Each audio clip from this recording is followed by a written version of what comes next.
Om Shanti 22 December 2025 प्रातः मुरली बाबा कहउछंती मीठे बच्चे बाबा जीए जेपरी तांकु यथार्थ रूपे चिन्ही मने पकाओ एथिपाई विशाल बुद्धि संपन्न हुओ। बाबा जीए जेपरी तांकु यथार्थ रूपे चिन्ही मने पकाओ एथिपाई विशाल बुद्धि संपन्न हुओ। प्रश्न बाबांकु गरीब निवाज अर्थात दीनबंधु काहींकी कुहा जाइछि? बाबांकु गरीब निवाज काहींकी कुहा जाइछि? उत्तर काहींकी ना एही समय रे सारा दुनिया गरीब अर्थात दुखी होई जाइछि एवं बाबा समस्तंकु दुखरु मुक्त करिबा पई आसिछंती। बाकी काहा उपरे दया देखाई कपड़ा देई देबा पैसा देई देबा ताहा कोनोसी अद्भुत कार्य नुही। एहा द्वारा सेमाने केही साहुकार होई जांती नाही। एपरि नुही जे मु एही नीच स्तरर लोकमानंकु पैसा देई निजकु दीनबंधु बुलाइबी। मु तो गरीब अर्थात पतित मानंकु जहांकर ज्ञान नाही तांकु ज्ञान देई पवित्र करूछि। गीत यही बहार है दुनिया को भूल जाने की। ओम शांति। मधुर संतान माने गीत शुणिले संतान माने जानी छंती जे एभली गीत तो दुनिया रे मनुष्य माने गाई छंती। एथिरे बहुत भल शब्द रहिछि। एही पुराणा दुनिया को भूलिबा को हेबो। पूर्वरु एपरि भाबु नथिले। कलिजुगी मनुष्य माने मध्य बुझी पारु नाहंती जे नुआ दुनिया को जिबा को हेले निश्चित पुराणा दुनिया को भूलिबा को हेबो। जदिओ एतिकी बुझुछंती जे पुराणा दुनिया को छाड़िबा को हेबो किंतु सेमाने भाबुछंती एथिपाई आहुरी बहुत समय बाकी अछि। नुआ पुणी दिने पुराणा हेबो एहा तो जानुछंती किंतु दीर्घ समय लेखि देइथिबारु भूली जाइछंती। तुमको एबे स्मरण कराई दिया जाउछि। एबे नुआ दुनिया स्थापन हेउछि तेणु पुराणा दुनिया को भूलिबा को हेबो। भूली गले कौन हेबो? आमे एही शरीर छाड़ी नुआ दुनिया को जीवा किंतु अज्ञान काल रे एपरी कथार अर्थ को केही ध्यान दियंती नाही। जेउ प्रकार रे बाबा बुझाउछंती एपरी आउ केही बुझाइबा पाई नाहंती। तुमे एहार अर्थ को बुझी पारुछ। एहा मध्य पिला माने जानिछंती जे बाबा बहुत साधारण अनन्य एवं बहुत भल भल पिला माने मध्य संपूर्ण भावे बुझी नाहंती। यांक मध्यरे शिव बाबा आसुछंती बोली भूली जाइथांती। कौनसी भी निर्देश देले भाबंती नाही जे एहा शिव बाबांक निर्देश। शिव बाबांकु सारा दिन जेपरि भूली जाइथांती। संपूर्ण न बुझिबा कारणरु कार्यकारी करि पारंती नाही। माया मने पकाइबाकु दिए नाही। सही स्मृति स्थायी होई रहे नाही। मेहनत करी करी अंतिम समय रे सही अवस्था निश्चय हेबो। एपरि केही भी नाहंती जे कि एही समय रे कर्मातीत अवस्था को प्राप्त करि परिबे। बाबा जीए जेपरि तांकु जानिबा पाई विशाल बुद्धि दरकार। तुमको पचारिबे बाप दादा गरम पोशाक पिंधंती? कुहाजीव उभय पिंधिछंती। शिव बाबा कहिबे मु कौन गरम कपड़ा पिंधिबी कि? मते थंडा लागे नाही। हाँ जहांक मध्यरे प्रवेश करिछि तांकु थंडा लागिबो। मते तो ना भोक ना शोष किछि लागे नाही। मु तो निर्लेप अटे। सेवा करी मध्य एही सबु कथारु दूर रे रहिथाए। मु खाए नाही कि पिए नाही। जेपरि जने साधु मध्य कहुथिले ना मु खाए नाही कि पिए नाही से पुणी कृत्रिम वेश धारण करि नेइछंती। अनेक देवता मानकर नाम मध्य निज उपरे रखिछंती। आउ कोनोसी धर्मर आत्मा देवी देवता हुअंती नाही। एठारे केते मंदिर रहिछि। बाहरे तो केवल शिव बाबांकु ही मानंती। बुद्धि भी कहुछि जे पिता तो जणे अटंती। पितांक ठारु ही संपत्ति मिली थाए। तुम्भ मानकर बुद्धि रे अछि कल्पर एही पुरुषोत्तम संगम जुगरे ही बाबांक ठारु संपत्ति मिले। जेतेबेले आमे सुख धाम को जाऊ सेतेबेले बाकी सब आत्मा माने शांति धाम रे रुहंती। ଏହି ଜ୍ଞାନ ତୁମ୍ଭମାନଙ୍କ ମଧ୍ୟରେ ବି କ୍ରମାନୁସାରେ ରହିଛି। ଯଦିଓ ଜ୍ଞାନର ଚିନ୍ତନରେ ରହିବେ, ତେବେ ତାଙ୍କର ବାଣୀ ମଧ୍ୟ ସେହିପରି ବାହାରିବ। ତୁମେ ବାବାଙ୍କ ଦ୍ୱାରା ରୂପ ବସନ୍ତ ହେଉଛ। ତୁମେ ରୂପ ବି ଅଟ ଏବଂ ବସନ୍ତ ମଧ୍ୟ ଅଟ। ଦୁନିଆରେ ଆଉ କେହି କହିପାରିବେ ନାହିଁ ଯେ ମୁଁ ରୂପ ବସନ୍ତ ଅଟେ। ତୁମେ ଏବେ ପଢ଼ୁଛ, ଶେଷ ପର୍ଯ୍ୟନ୍ତ ପୁରୁଷାର୍ଥର କ୍ରମାନୁସାରେ ପଢ଼ି ନେବ। ଶିବ ବାବା ଆତ୍ମାମାନଙ୍କର ପିତା ଅଟନ୍ତି ନା? ଏହା ମଧ୍ୟ ହୃଦ୍ବୋଧ ହେଉଛି ନା? ଭକ୍ତି ମାର୍ଗରେ ହୃଦ୍ବୋଧ ହୁଏ ନାହିଁ। ଏଠାରେ ତୁମେ ସମ୍ମୁଖରେ ବସିଛ।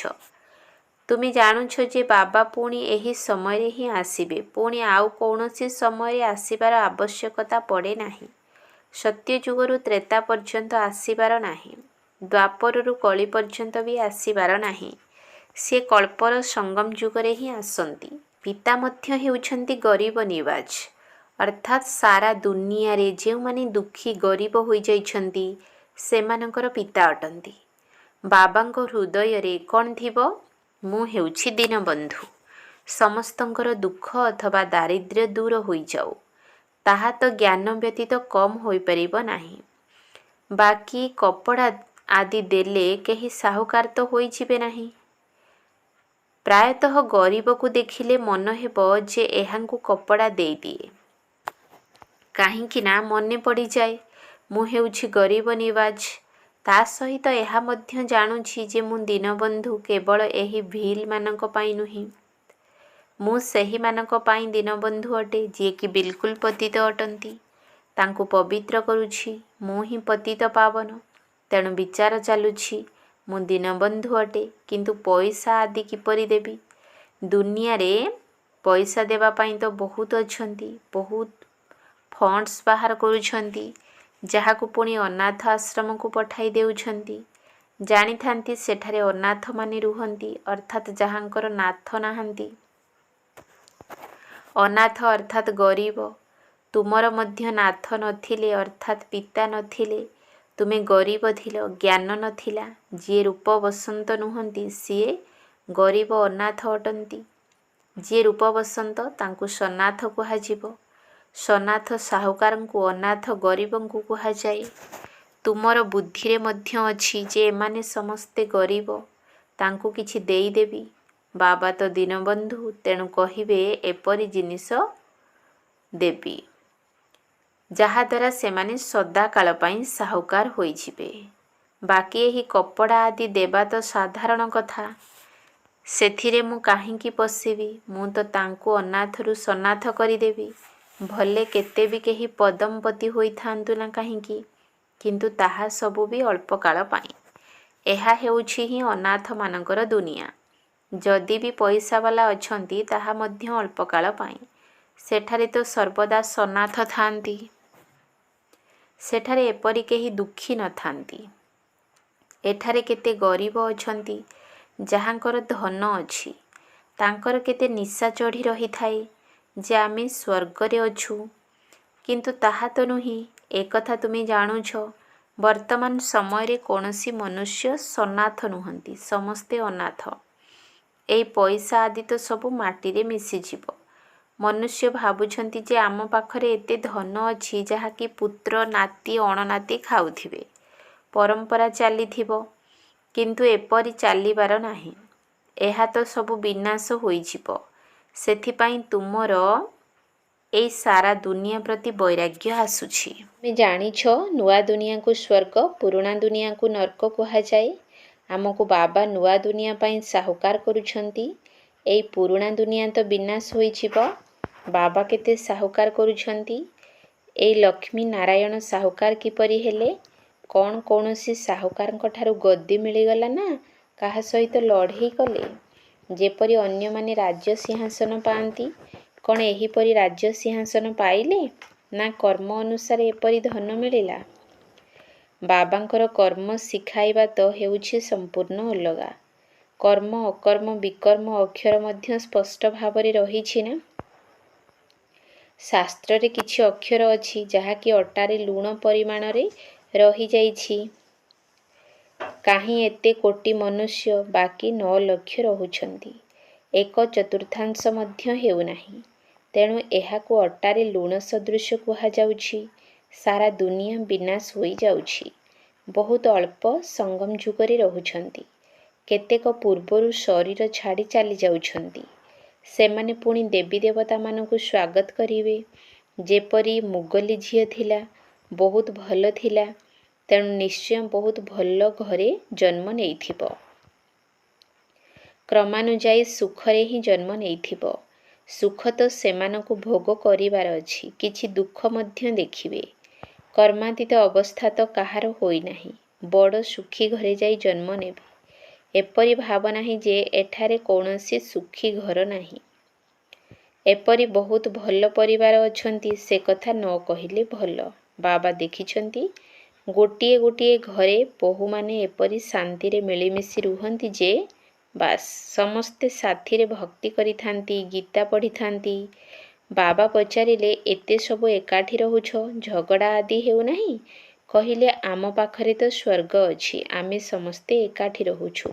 କେବେ ବି ଲଢ଼େଇ ଝଗଡ଼ା କରୁନାହୁଁ, ଶାନ୍ତିରେ ରହୁଛୁ। କହୁଛନ୍ତି, ଏଇଠି ତ ଯେପରି ସ୍ୱର୍ଗ ଅଛି, ତେବେ ନିଶ୍ଚୟ ସ୍ୱର୍ଗ ଅତିବାହିତ ହୋଇଯାଇଛି। ତେଣୁ ତ କୁହାଯାଉଛି ନା କି ଏଇଠି ଯେପରି ସ୍ୱର୍ଗ ରହିଛି। କିନ୍ତୁ ଏଠାରେ ତ ବହୁତଙ୍କର ସ୍ୱଭାବ ସ୍ୱର୍ଗବାସୀ ହେବା ପରି ଦେଖାଯାଉନାହିଁ। ଦାସଦାସୀ ବି ତ ହେବେ ନା। ଏଠାରେ ତ ରାଜଧାନୀର ସ୍ଥାପନା ହେଉଛି। ବାକି ଯେଉଁମାନେ ବ୍ରାହ୍ମଣ ହେବେ ସେମାନେ ଦୈବୀ ରାଜବଂଶରେ ଆସିବେ।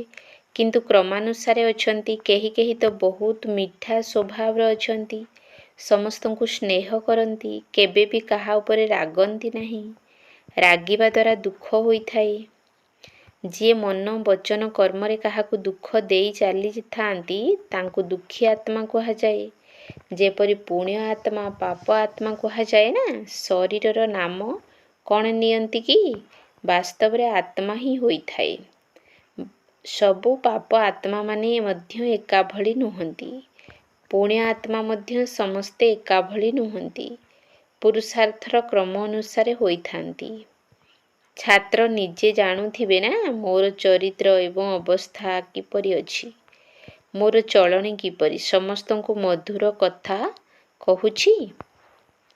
କେହି କିଛି କହିଲେ ମୁଁ ଓଲଟା ପାଲଟା ଜବାବ ଦେଉନାହିଁ ତ। ବାବାଙ୍କୁ କେତେକ ସନ୍ତାନ କୁହନ୍ତି, ପିଲାମାନଙ୍କ ଉପରେ କ୍ରୋଧ ଆସିଯାଉଛି। ବାବା କହୁଛନ୍ତି, ଯେତେ ସମ୍ଭବ ସ୍ନେହରେ କାମ ଚଳାଅ। ନିର୍ମୋହୀ ମଧ୍ୟ ହେବା ଦରକାର। ଏହା ତ ତୁମ୍ଭେମାନେ ଜାଣୁଛ ଯେ ଆମକୁ ଲକ୍ଷ୍ମୀ ନାରାୟଣ ହେବାକୁ ପଡ଼ିବ। ଲକ୍ଷ୍ୟ ଉଦ୍ଦେଶ୍ୟ ତ ସମ୍ମୁଖରେ ଅଛି। କେତେ ଉଚ୍ଚ ଲକ୍ଷ୍ୟ। ଶିକ୍ଷକ ମଧ୍ୟ ସର୍ବୋଚ୍ଚ ଅଟନ୍ତି ନା। ଶ୍ରୀକୃଷ୍ଣଙ୍କର ମହିମା କେତେ ଗାୟନ କରୁଛନ୍ତି। ସର୍ବଗୁଣ ସମ୍ପନ୍ନ, 16 କଳା ସମ୍ପୂର୍ଣ୍ଣ। ଏବେ ତୁମେ ସନ୍ତାନମାନେ ଜାଣୁଛ ଯେ ଆମେ ସେହିଭଳି ହେଉଛୁ। ତୁମେମାନେ ଏହିପରି ହେବା ପାଇଁ ଏଠାକୁ ଆସିଛ। ଏହା ତୁମର ନରରୁ ନାରାୟଣ ହେବା ପାଇଁ ସତ୍ୟନାରାୟଣ କଥା। ଅମରପୁରୀ ଯିବା ପାଇଁ ଏହା ଅମର କଥା। ଏହି କଥାକୁ କୌଣସି ସନ୍ନ୍ୟାସୀ ଆଦି ଜାଣନ୍ତି ନାହିଁ। କୌଣସି ବି ମଣିଷ ମାତ୍ରଙ୍କୁ ଜ୍ଞାନର ସାଗର ବା ପତିତ ପାବନ କୁହାଯିବ ନାହିଁ। ଯେତେବେଳେ ସାରା ଦୁନିଆ ହିଁ ପତିତ, ତେବେ ଆମେ ପତିତ ପାବନ କାହାକୁ କହିବା? ଏଠାରେ କେହି ପୁଣ୍ୟ ଆତ୍ମା ହୋଇପାରିବେ ନାହିଁ। ବାପା ବୁଝାଉଛନ୍ତି, ଏହା ହେଉଛି ପତିତ ଦୁନିଆ। ପ୍ରଥମ ନମ୍ବର ହେଉଛନ୍ତି ଶ୍ରୀକୃଷ୍ଣ। ତାଙ୍କୁ ମଧ୍ୟ ଭଗବାନ କୁହାଯିବ ନାହିଁ। ଏକମାତ୍ର ନିରାକାର ବାବା ଜନ୍ମ ମରଣ ରହିତ ଅଟନ୍ତି। ଗାୟନ ମଧ୍ୟ ଅଛି ଯେ ଶିବ ପରମାତ୍ମାୟ ନମଃ। ବ୍ରହ୍ମା ବିଷ୍ଣୁ ଶଙ୍କରଙ୍କୁ ଦେବତା କହି ପୁଣି ଶିବଙ୍କୁ ପରମାତ୍ମା କହନ୍ତି। ତେବେ ଶିବ ସବୁଠାରୁ ଶ୍ରେଷ୍ଠ ହେଲେ ନା। ସିଏ ହେଉଛନ୍ତି ସମସ୍ତଙ୍କର ପିତା। ସମ୍ପତ୍ତି ମଧ୍ୟ ପିତାଙ୍କଠାରୁ ମିଳେ। ସର୍ବବ୍ୟାପୀ କହିବା ଦ୍ୱାରା ସମ୍ପତ୍ତି ମିଳିନଥାଏ। ବାବା ସ୍ୱର୍ଗର ସ୍ଥାପନା କରନ୍ତି, ତେବେ ନିଶ୍ଚୟ ସ୍ୱର୍ଗର ସମ୍ପତ୍ତି ହିଁ ଦେବେ। ଏହି ଲକ୍ଷ୍ମୀ ନାରାୟଣ ହେଉଛନ୍ତି ପ୍ରଥମ ନମ୍ବର। ପାଠପଢ଼ା ଦ୍ୱାରା ହିଁ ଏହି ପଦ ପାଇଛନ୍ତି। ଭାରତର ପ୍ରାଚୀନ ଯୋଗ କାହିଁକି ବା ପ୍ରସିଦ୍ଧ ନ ହେବ? ଯାହାଦ୍ୱାରା ମନୁଷ୍ୟ ବିଶ୍ୱର ମାଲିକ ହେଉଛନ୍ତି। ତାକୁ ସହଜ ଯୋଗ, ସହଜ ଜ୍ଞାନ କୁହାଯାଉଛି। ବହୁତ ସହଜ ମଧ୍ୟ ଅଟେ। ଗୋଟିଏ ଜନ୍ମର ପୁରୁଷାର୍ଥ ଦ୍ୱାରା କେତେ ପ୍ରାପ୍ତି ହୋଇଯାଉଛି। ଭକ୍ତି ମାର୍ଗରେ ତ ଜନ୍ମ ପରେ ଜନ୍ମ କେତେ ଧକ୍କା ଖାଇ ଆସିଲ, କିଛି ବି ତ ମିଳିଲା ନାହିଁ। ଏହା ତ ଗୋଟିଏ ଜନ୍ମରେ ମିଳୁଛି, ତେଣୁ ଏହାକୁ ସହଜ ମାର୍ଗ କୁହାଯାଉଛି। 1 ସେକେଣ୍ଡରେ ଜୀବନ ମୁକ୍ତି କୁହାଯାଏ। ଆଜିକାଲି ତ ଦେଖ କିପରି କିପରି ଉଦ୍ଭାବନ କରି ଚାଲିଛନ୍ତି। ଏହା ହେଉଛି ବିଜ୍ଞାନର ଚମତ୍କାର। ନୀରବତାର ମଧ୍ୟ ଚମତ୍କାରିତା ଦେଖ କେମିତି। ତାହା ସବୁ କେତେ ଦେଖିବାକୁ ମିଳୁଛି। ଏଠାରେ କିଛି ନାହିଁ। ତୁମେ ଶାନ୍ତିରେ ବସିଛ, ଚାକିରି ଆଦି ମଧ୍ୟ କରୁଛ, ହାତରେ କାମ କରୁଛ ଏବଂ ଆତ୍ମାର ମନ ବୁଦ୍ଧି ପରମାତ୍ମାଙ୍କ ସହ ସଂଯୁକ୍ତ ଅଛି। ପ୍ରେମିକା ପ୍ରେମିକଙ୍କର ମଧ୍ୟ ଗାୟନ ଅଛି ନା। ସେମାନେ ଜଣେ ଅନ୍ୟ ଜଣଙ୍କର ଚେହେରା ପ୍ରତି ଆକୃଷ୍ଟ ହୋଇଥାନ୍ତି। ବିକାରର କଥା ନଥାଏ। କେଉଁଠି ବି ବସିଥିଲେ ମନେ ପଡ଼ିଯାଏ। ରୁଟି ଖାଉଥିବେ, ବାସ୍ ସମ୍ମୁଖରେ ତାଙ୍କୁ ଦେଖୁଥିବେ। ଶେଷରେ ତୁମର ଏହିଭଳି ଅବସ୍ଥା ହୋଇଯିବ। ବାସ୍ ବାବାଙ୍କୁ ହିଁ ମନେ ପକାଉଥିବ। ଆଚ୍ଛା, ମିଠା ମିଠା ଶିକିଲଧେ ସନ୍ତାନମାନଙ୍କ ପ୍ରତି ମାତା ପିତା ବାପ ଦାଦାଙ୍କର ମଧୁର ସ୍ନେହ ସମ୍ପନ୍ନ ଶୁଭେଚ୍ଛା ଏବଂ ସୁପ୍ରଭାତ। ଆତ୍ମିକ ପିତାଙ୍କର ଆତ୍ମିକ ସନ୍ତାନମାନଙ୍କୁ ନମସ୍ତେ। ଆତ୍ମିକ ସନ୍ତାନମାନଙ୍କର ଆତ୍ମିକ ବାପ ଦାଦାଙ୍କୁ ନମସ୍ତେ ନମସ୍ତେ ନମସ୍ତେ। ସୁପ୍ରଭାତ। ଧାରଣା ପାଇଁ ମୁଖ୍ୟ ସାର। 1 ନମ୍ବର ପଏଣ୍ଟ। ରୂପ ବସନ୍ତ ହୋଇ ମୁଖରେ ସର୍ବଦା ସୁଖଦାୟୀ ବାଣୀ ଉଚ୍ଚାରଣ କରିବା ଉଚିତ। ଦୁଃଖଦାୟୀ ହେବା ଉଚିତ ନୁହେଁ। ଜ୍ଞାନର ଚିନ୍ତନରେ ରହିବାକୁ ହେବ। ମୁଖରୁ ଜ୍ଞାନରତ୍ନ ହିଁ ବାହାର କରିବାକୁ ହେବ। ରୂପ ବସନ୍ତ ହୋଇ ମୁଖରେ ସର୍ବଦା ସୁଖଦାୟୀ ବାଣୀ ଉଚ୍ଚାରଣ କରିବା ଉଚିତ। ଦୁଃଖଦାୟୀ ହେବା ଉଚିତ ନୁହେଁ। ଜ୍ଞାନର ଚିନ୍ତନରେ ରହିବାକୁ ହେବ। ମୁଖରୁ ଜ୍ଞାନରତ୍ନ ହିଁ ବାହାର କରିବାକୁ ହେବ। 2 ନମ୍ବର ପଏଣ୍ଟ। ନିର୍ମୋହୀ ହେବାକୁ ପଡ଼ିବ। ପ୍ରତ୍ୟେକଙ୍କଠାରୁ ସ୍ନେହରେ କାମ ହାସଲ କରିବା ଦରକାର। କ୍ରୋଧ କରିବା ଉଚିତ ନୁହେଁ। ଅନାଥକୁ ସନାଥ କରିବାର ସେବା କରିବା ଦରକାର।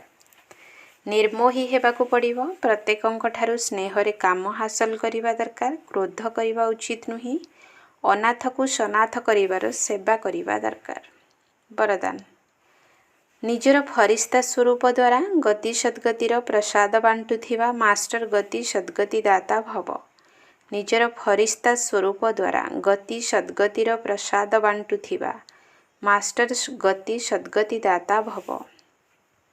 ବର୍ତ୍ତମାନ ସମୟରେ ବିଶ୍ୱର ଅନେକ ଆତ୍ମା ପରିସ୍ଥିତିର ବଶବର୍ତ୍ତୀ ହୋଇ ଚିତ୍କାର କରୁଛନ୍ତି।